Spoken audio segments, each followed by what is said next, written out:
Assalamualaikum warahmatullahi wabarakatuh. Sahabat-sahabat semua, suatu kehormatan tentunya bagi saya berbicara dalam forum ini. Walaupun dilakukan secara online yang tentunya memiliki sejumlah keterbatasan, tapi kalau kita bisa melihatnya dari sudut pandang positif, acara yang dilakukan secara online ini banyak juga sisi baiknya. Bagi panitia, pastinya bisa menghemat anggaran.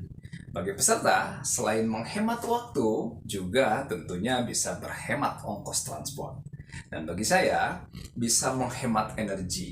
Selain itu, sebagai pembicara, metode online seperti ini telah memaksa saya untuk terus mengasah keahlian dalam berbicara di depan kamera, agar saya dapat menyampaikan materi secara komunikatif. Selain itu, saya pun bisa merekamnya untuk kemudian dijadikan sebagai konten YouTube hipnoterapi kolbu. Tinggal diedit sama editor, sama Zahra nih ya. Zahra ini editor saya merangkap kameramen ya. Oke.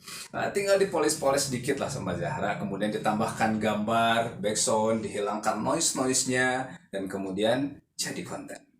Intinya, sahabat-sahabat semua, selalu ada hikmah dalam setiap kondisi dan peristiwa. Oke, sahabat-sahabat, sebagian besar saya lihat ibu-ibu ya pesertanya di sini. Oke, ya.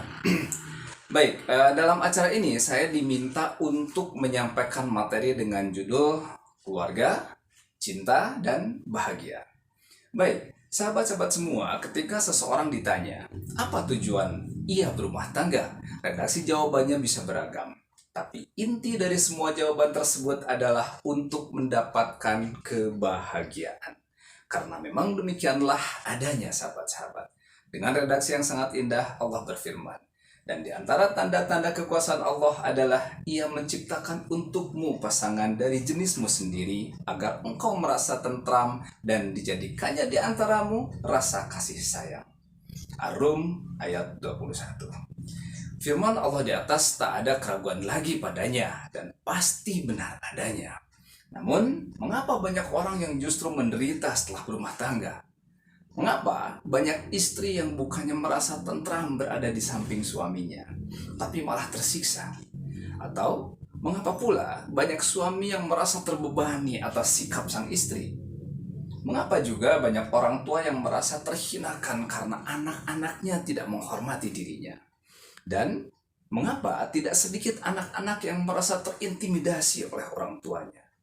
Sejumlah permasalahan ini muncul karena ketidakpahaman atas apa yang diistilahkan dengan cinta.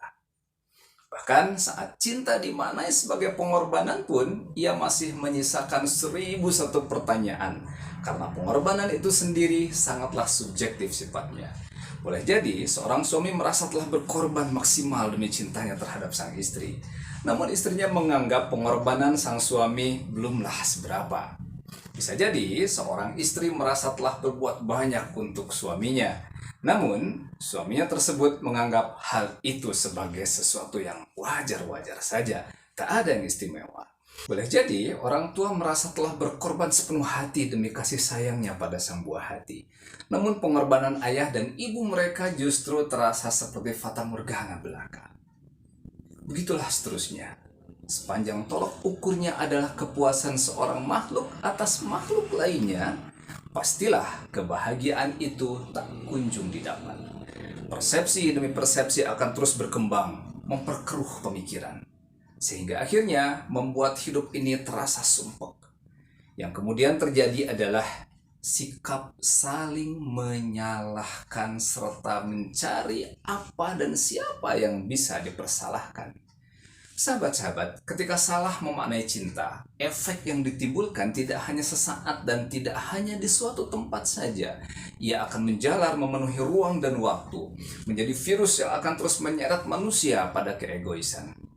Maka, hal yang bijak tentunya bila kita mulai sedikit demi sedikit memahami cinta dengan cara belajar memaknai cinta sang pencipta yang selalu hadir dalam setiap tarikan dan hembusan nafas, dalam setiap degup jantung yang tak pernah kita hitung, dalam setiap kedipan kelopak mata yang seringkali kita anggap sepele, bahkan dalam setiap tetesan air mata kita.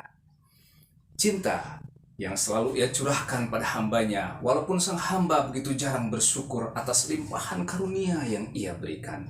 Cinta yang ia hadirkan dalam wujud sistem atau keteraturan alam raya maupun dalam diri manusia. Bila kita dapat belajar dari cintanya sang Khalik, kita tidak akan pernah menyepelekan sekecil apapun peran istri, peran suami, orang tua, maupun peran anak-anak dalam sebuah biduk yang bernama keluarga. Bila kita mampu mengambil pelajaran dari cintanya sang Khalik yang membuat sistem alam raya ini dengan begitu sempurna, kita akan paham bahwa semua sosok dan individu dalam rumah tangga sejatinya adalah komponen-komponen yang mencipta suatu sistem. Sehingga sahabat-sahabat, bila kemudian terjadi suatu masalah dalam sistem tersebut, masing-masing komponen atau individu dalam rumah tangga memahami betul bahwa introspeksi yang diiringi oleh action memperbaiki diri adalah langkah yang tepat.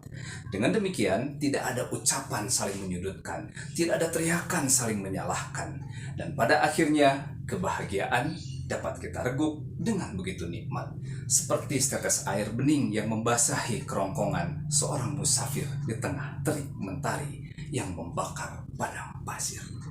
Jika Anda merasakan video ini bermanfaat, silakan subscribe, like, komen, dan share kepada teman, sahabat, dan karib kerabat. Semoga menjadi benih kebaikan untuk kita semua.